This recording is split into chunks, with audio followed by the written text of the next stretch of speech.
I often say that one of the best things about Batman Beyond was the way that the creative team didn't just recycle the original Batman's villains. There was no Killer Croc Beyond or a Two-Face Beyond, although they did have villains that were thematically similar, but that's another matter entirely. This meant that when they did bring back the original villains, it was more meaningful and impactful. And arguably, the most significant villain return came in Batman Beyond: Return of the Joker, which saw the return of, yes, you guessed it, the Joker. And wouldn't you know, at the time of releasing this video, it's the 25th anniversary of the film's release. Rather than recapping the film or discussing the creative team's well-known struggles, I want to do a character spotlight. I'll focus on their richly symbolic take on the clown prince of crime. So first things first, the Joker seen in Batman Beyond is arguably not the Joker. He's Tim Drake. But it's not that Tim Drake had willingly turned to crime. Instead, his body had been hijacked by nanomachines programmed by the original Joker to essentially resurrect himself. When Tim becomes the Joker, he literally transforms into him, complete with all of his memories, and Tim has no idea that this is happening.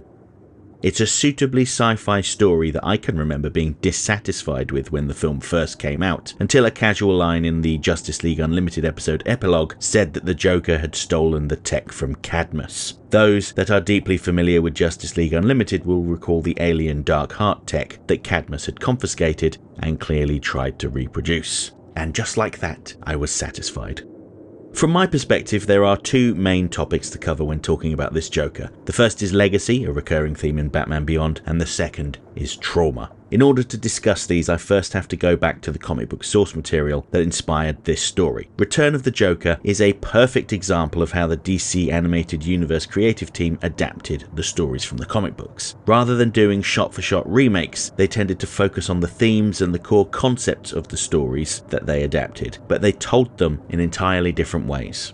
As director Dan Reba says in the foreword of my book, Rogues Gallery, a collection of essays about the villains seen in Batman the Animated Series available now on Amazon worldwide, cheap plug, what set us apart from other series based on comic books was that the creators of those shows wanted to adapt their favourite comics to animation, but we wanted to make film.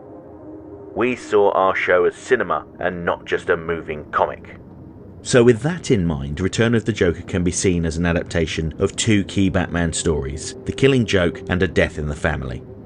The Killing Joke tells a potential origin for the Joker, and he shares his one bad day ethos, how even the brightest and most virtuous people can go mad after a terrible experience. It also saw Barbara Gordon getting shot in the spine, which brings an end to her time as Batgirl. A Death in the Family, meanwhile, is the story of how the Joker killed the second Robin, Jason Todd, leaving Batman emotionally broken and mostly alone. Rather than lifting specific scenes and dialogue from the comics, they took the core idea of the Joker doing something so bad that it ultimately destroyed the Bat family forever, but delivered it with their signature twist. Realizing that he and Harley were getting older and unwilling to start a family of their own, the Joker decided to steal one. He chose Robin as his new son, kidnapped him, and subjected him to weeks of torture. This turned him into Joker Jr. or Little J, which is both a bird pun and a nod to Jason Todd. Once his mind was completely broken, Joker invited Batman to come see his handiwork. The Joker had documented Robin's breakdown, and he forced Batman to watch every sickening moment. During his torture, Robin broke and revealed all of Batman's secrets, including his secret identity and his motives, much to the Joker's delight. The sequence echoes The Killing Joke, in which Joker brutalizes Barbara Gordon and shares the photographs with a tormented Jim Gordon. Batman's reaction here is incredibly revealing. When he bursts into that projector room, he's consumed with fury, with his anger acting as a shield for much deeper feelings. His backhand across the Joker's face isn't meant to injure, but to humiliate. It's a pure display of dominance. But he isn't reacting because Joker knows his identity or even out of revenge for Tim. He's responding to guilt. Bruce brought Tim into this life. Everything that happened is an extension of his choices. Guilt has always driven him. He blamed himself for his parents' deaths as a child, and Joker has just torn open that old wound. The Joker can't beat Batman physically, but he's made him feel helpless again, dragged him mentally back to that alleyway in Gotham, and made him feel weak. This sequence acts as the DCAU's indirect version of A Death in the Family. Joker doesn't kill Robin, he kills Robin's future, and a piece of Batman along with it. And the brilliance of the DCAU is that it doesn't need to replicate the comics beat for beat to honour their emotional truth. Instead of a crowbar or a gunshot, the moment of annihilation is a laugh through tears as Tim murders his abuser. Instead of Commissioner Gordon being tortured to prove a point, it's the Bat family shattering collectively. And really, this film reframes the Joker's thesis. Maybe it isn't one bad day that breaks a person, maybe it's the day someone you love is broken and you can do nothing but watch. And it's important to note that while none of the heroes technically die, their lives are forever changed, and arguably the biggest catalyst for their change is the Joker's death. He threw Little Jay a gun and ordered him to shoot Batman, but instead he turned the gun on the Joker and gunned him down before having a complete breakdown. As a result of this fateful night, Batman disbanded the Bat family and refused to let Tim put himself in danger again. I also think the fact that he had killed someone with a gun, a huge no-no in Batman's eyes, also played a role in this decision. But again, Batman isn't punishing Tim for what happened to him, he's trying to protect him. After the breakup, Batgirl retired and focused on police work, eventually becoming commissioner. Tim tried to continue as a hero, but without Batman's help and support, he eventually walked away to live a normal life. And what happened to Nightwing was never revealed, and no, those Batman Beyond comics don't count, so don't even bring them up. Batman, meanwhile, collapsed inwards. He isolates himself, loses the people who mattered, and lets the mission hollow him out. By the time Batman Beyond begins, he's little more than a broken old man in a vast empty house, kept company only by a loyal, equally grumpy dog. And that was the Joker's true legacy, not a son. By the time of Batman Beyond, he is mostly forgotten, which is partly why Terry doesn't fear him. There is a street gang of directionless and angry teens who call themselves the Jokerz, with a Z, but they're nothing like the real thing. In Batman's time, the Joker was a catastrophe in purple, a one-man apocalypse with a grin painted on top. In the Beyond era, he's been reduced to a vibe, a fashion choice for kids who don't understand the man, the madness, or the magnitude of his cruelty. His memory has been sanded down to an aesthetic, a kind of second-hand rebellion for teenagers who want the edge without the insight. It's evil turned into cosplay. And that's why his return is such a big deal. The Joker comes back to a world that treats him like an urban myth with merchandising potential, and he hates it. His modern disciples are nothing like him. They're diluted, declawed, and directionless. For a monster who once prided himself on being Batman's perfect opposite, it must feel like waking up to find your life's work bootlegged by children who skip the instructions. In the age of Batman Beyond, the Joker's legacy is trivial rather than terrifying, and for a man who feared nothing more than obscurity, that might be the cruelest joke of all. So when he returned, he recruited a small gang of Jokers and took them under his wing, getting them to take part in more Joker-worthy schemes, like hijacking a satellite with a massive laser on it to destroy much of Gotham. This was his attempt at redefining his legacy and making sure that he traumatized all of Gotham, so much so that they'd never forget him again. And that brings me to the next big theme: trauma. The Joker's science fiction resurrection also serves as a wonderful allegory for trauma and post-traumatic stress disorder. Sure, Tim survived the Joker's abuse, but that survival is its own tragedy. The Joker doesn't just hurt him, he reshapes him, steals his agency, and later his mind and body. In effect, he's a parasite lurking inside of Tim. It's like he's carrying the abuser inside of him, which is really creepy.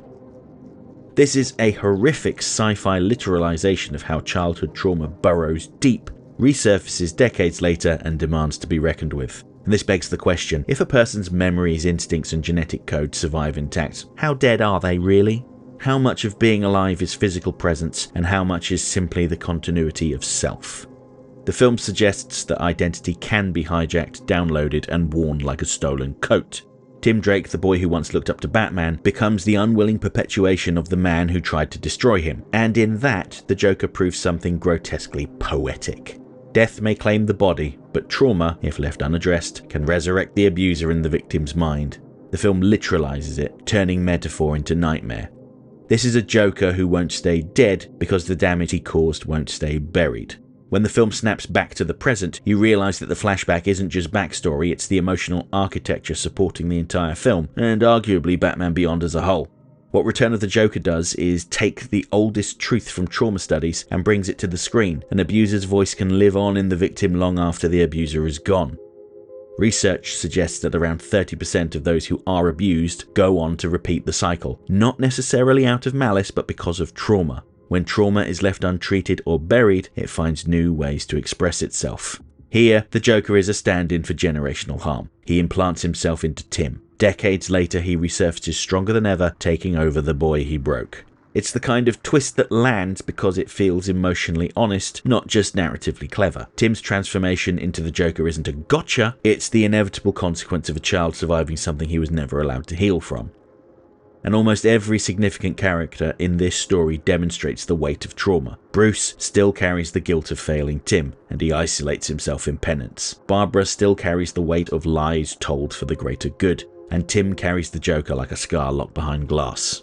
Trauma freezes part of you in place and the rest of you grows up around it. You may get taller, older and more tired, but you're still shaped by that wound because, let's be honest, all of us are children who just happen to get older as time passes. Return of the Joker reveals how the Bat family's collective bad day led to a lifetime of consequences. Their past doesn't stay past. It leaks into the present, infects it and reshapes it. And it leaves Terry standing in the middle, trying to prove that the cycle can break, that a damaged kid who made mistakes doesn't have to repeat them. He becomes the counter-argument to the Joker's worldview, proof that your worst day doesn't get to decide who you become. Terry doesn't fear the Joker, likely because of his experience with those dolts, the Jokers, and this informs Terry's response to the Joker. He mocks him, belittles him, and breaks the myth by refusing to play the game.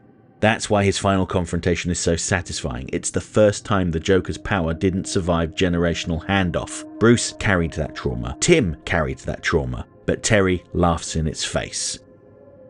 Terry is the generation that says, no, actually you don't get to live rent-free in my head. Joker thought he had corrupted Batman's legacy by taking over Robin, but Batman's lineage continued through Terry McGinnis, and he finally put an end to that deranged clown, effectively killing him by electrocuting the chip that contained the nanomachines. And with that, the ghost that haunted the Bat family was gone, and they could finally start the healing process. In the end, Return of the Joker isn't really about the Joker at all, it's about the people who survived him and had to rebuild themselves in the shadow of the man who refused to stay dead. Bruce, Barbara and Tim each carry the fallout in different ways. Trauma doesn't leave you the way villains do, it lingers in the mind, in habits you don't notice forming, in choices you make without knowing why. And yet the film shows us something Gotham so often forgets. Survival is its own kind of heroism. The Bat family endured a catastrophe no one should have to face, and even though they broke, they found ways to keep going, and that's what makes Terry's victory so moving. He's not stronger than Bruce or wiser than Barbara or more battle-scarred than Tim, he simply refuses to inherit the ghosts. Terry breaks the pattern by being unashamedly himself, a kid who didn't grow up in a war but chose to end one anyway. For all the Joker's schemes and speeches, for all of his attempts to claw back relevance, he's finally beaten by a Batman who refuses to dignify trauma. Terry laughs at the monster, shatters the cycle, and walks away. This demonstrates that healing isn't about erasing the bad days, it's about taking back the power it once had over you. Okay, that's it for this week's essay. If you liked the video, don't forget to like, share, subscribe, leave a comment, tell all your friends about me. You know how YouTube works. If you really enjoyed the video and have the means, please consider making use of the thanks button to send a buck or two my way, because every little helps. I offer channel memberships for $1.99 a month. This will get you early access to my weekly video essay, priority responses to your comments, members-only videos, custom emojis, and an icon on your profile indicating that you're one of my people. And special thanks to my channel members. Everyone who was a member at the time of this video's creation is listed on the screen right now. If you want to see your name amongst all these wonderful people, join the channel now.